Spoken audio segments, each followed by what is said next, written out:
सबसे पहला पॉइंट है आपका खुद का माइंडसेट।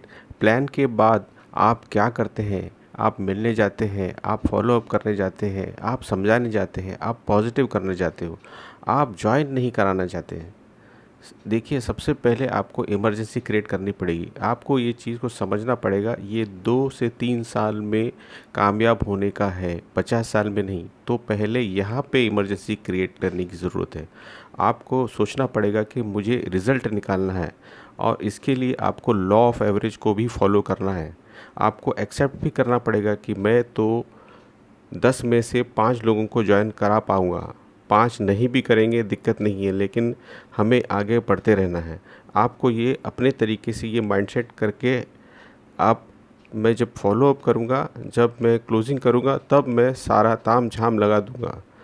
मेरे पास जितने भी हथियार हैं, मैं सारे के सारे हथियार लगा दूँगा, लेकिन अगर आज ये बंदा जॉइन हो सकता है, तो मुझे इसे जॉइन कराना है। ये आपको माइंडसेट करना पड़ेगा। आप मिलने मत जाओ, फॉलो अप करने मत जाओ। आपका काम है रिज़ल्ट क्रिएट करना। Else we will not get any amount. तो ही हम इस बिज़नेस में आगे बढ़ेंगे। आप खुद को पूछिए, क्या आप जॉइन कराने जाते हैं या आपके अंदर वो डर है, कहीं ये बुरा मान जाएगा, कहीं ये फॉलो बिगड़ जाएगा, कहीं ये बंदा नेगेटिव हो जाएगा, चलो इसे संभाल के रखते हैं। ये काम नहीं करना है। बीच की जो पोजीशन है, या तो बंदा हाँ बोले या ना। बीच की पोजीशन में मत रहिए। या तो ये बंदा नहीं करेगा या मुझे तो इसे ज्वाइन कराना है, ऐसा माइंडसेट क्रिएट करना पड़ेगा। Point number 2, and that is beginning of the plan show. आपने प्लान की शुरुआत कैसे की है कि आपके प्लान की क्लोजिंग आप कितना अच्छे से कर पाएंगे, आप क्लोजिंग में इमरजेंसी क्रिएट कर पाएंगे या नहीं। ये इस बात पे डिपेंड करता है कि आपने ओपनिंग यानी कि बिगिनिंग कितने अच्छे से की है। अगर आपने बिगिनिंग सही से नहीं की है तो आप क्लोजिंग में कोई दम लगा ही नहीं पाओगे। समझ लीजिए कि जो क्लोजिंग है वो एक प्रकार की लड़ाई है और आप प्रोस्पेक्ट के बीच में एक लड़ाई है, और उस लड़ाई में जीतने के लिए आपको एक हथियार चाहिए, और वो हथियार है आपके प्लान की बिगिनिंग में।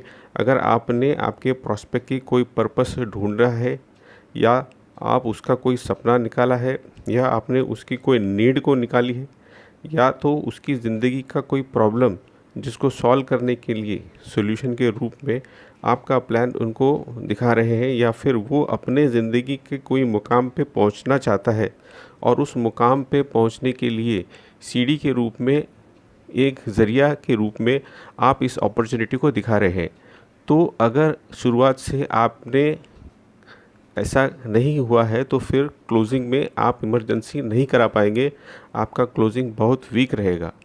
आपके पास बोलने के लिए ज़्यादा चीज़ नहीं रहेगी, और इस लड़ाई में आपके पास हथियार नहीं होगा तो आपका हारने के चांसेस बहुत ज़्यादा है। इसीलिए दूसरा पॉइंट है कि प्लान की बिगिनिंग किस प्रकार की करें। Point number 3, and that is a decision. कई सारे लोग डिसीजन पूछते ही नहीं, डर है कि मनाए कर देगा, इसीलिए डिसीजन नहीं पूछते हैं। बाकी सारे क्या करते हैं, अपने डिसीजन थमा देते हैं। सबसे पहले नियम है कि आपका डिसीजन पूछना पड़ेगा, लेकिन डिसीजन पूछने से पहले थोड़ा उसको मोटिवेट करना पड़ेगा। देखिए, इंसान तो चाय की पत्ती जैसा है, जब तक उसको गर्म नहीं करोगे अपना रंग नहीं छोड़ेगा। जब आप प्लान की शुरुआत करते हैं तो एक ज़बरदस्त मोटिवेशन होता है, एक पर्पस क्लियर होता है कि इस अपॉर्चुनिटी को क्यों देखना है। उसके बाद वो टेक्निकल चीज़ें बताते हैं, कंपनी क्या है, प्रोडक्ट क्या है, किस प्रकार से पे आउट आएगा, क्या करना है क्या नहीं करना है। तो वो 15 मिनट के अंदर वो शुरुआत की बातें आदमी भूल जाता है। तो जब आप अंत में क्लोजिंग करना चाहते हो तब थोड़ा मोटिवेशन का माहौल होना चाहिए। इसीलिए आप पहले बोलिए, देखिए सर, जहाँ से हमने मीटिंग की शुरुआत की थी, शुरुआत में हमने इस टॉपिक के ऊपर बात की थी कि आपके ये ड्रीम है, आप भी पूरा करना चाहते हैं, इसीलिए मैंने आपको अपॉर्चुनिटी दिखाई। उसको 1 मिनट में रिवाइज करना ज़रूरी है। वापस वो बंदा मोटिवेट हो जाएगा और डिसीजन लेने के लिए मानसिक रूप से तैयार हो जाएगा। अब डिसीजन कैसे पूछेंगे? दूसरा नियम डिसीजन पूछने के का ये है कि आप डिसीजन पूछिए, आप अपना डिसीजन मत थमा दीजिए। भाई साहब करते हैं, शुरुआत करते हैं, ऐसा मत बोलिए, क्योंकि इंसान का मेंटेलिटी है, आप जो भी बोलोगे उसके विपरीत सोचेगा, उसके ऑपोजिट सोचेगा। मैंने बोला उधर मत देखो, वो उधर क्या है देखने जैसा, वहीं दिखाओ। आप देखिए खाना मना है, वही खाने का मन करता है। तो ये हमारा स्वभाव है, ये मन है हमारा। तो आप जब बोलेंगे भाई साहब आप कर लीजिए, तो बोलेगा नहीं मुझे नहीं करना है, ये मुझे कन्विंस कर रहा है, मुझे ज्वाइन होना है नहीं है, तो वो विपरीत डायरेक्शन में, ऑपोजिट डायरेक्शन में जाता है। इसीलिए डिसीजन आप उनको लेने दीजिए। अगर आप बोलोगे तो हाँ बोल के चला जाएगा, लेकिन ज्वाइन नहीं करेगा, दूसरे दिन फ़ोन भी नहीं उठाएगा। जब वो खुद डिसीजन लेगा तब वो डेफिनेटली आपके साथ ज्वाइन करेगा। अब देखिए डिसीजन कैसे पूछना है, आप उन्हें सीधे ऑप्शन बताइए।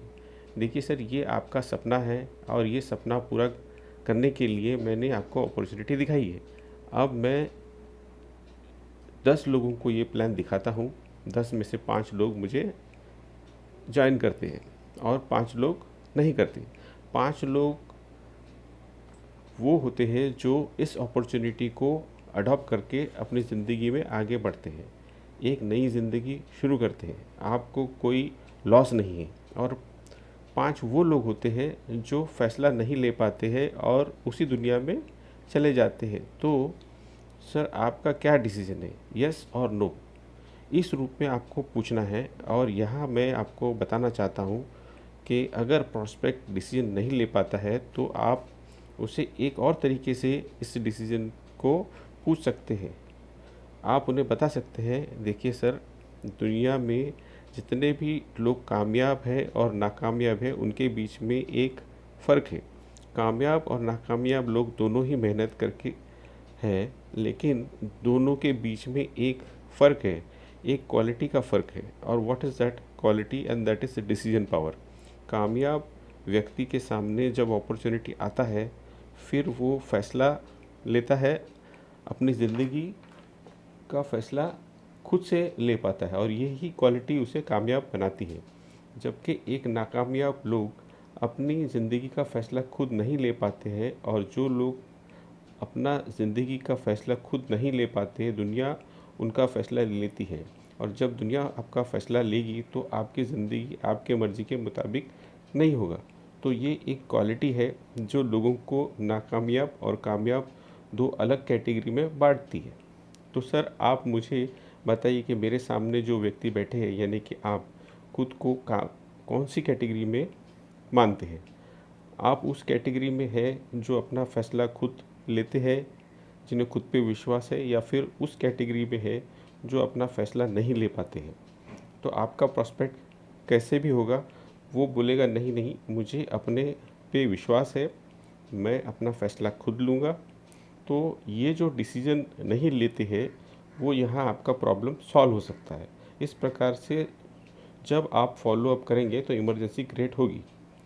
पॉइंट नंबर 4, प्रॉस्पेक्ट को ये लगना चाहिए कि मैंने अभी नहीं शुरू किया तो मुझे लॉस होगा, जितना लेट करोगे उतना मुझे नुकसान होगा।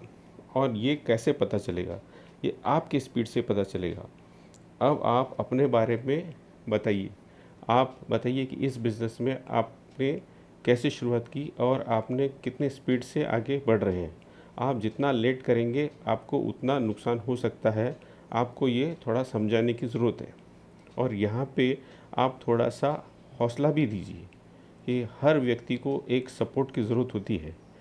जैसे आप कपड़ा खरीदने जाते हो, आप उसी सेल्समैन से पूछते हो कपड़े सही तो है ना, अच्छे तो है ना, क्वालिटी तो ठीक है ना?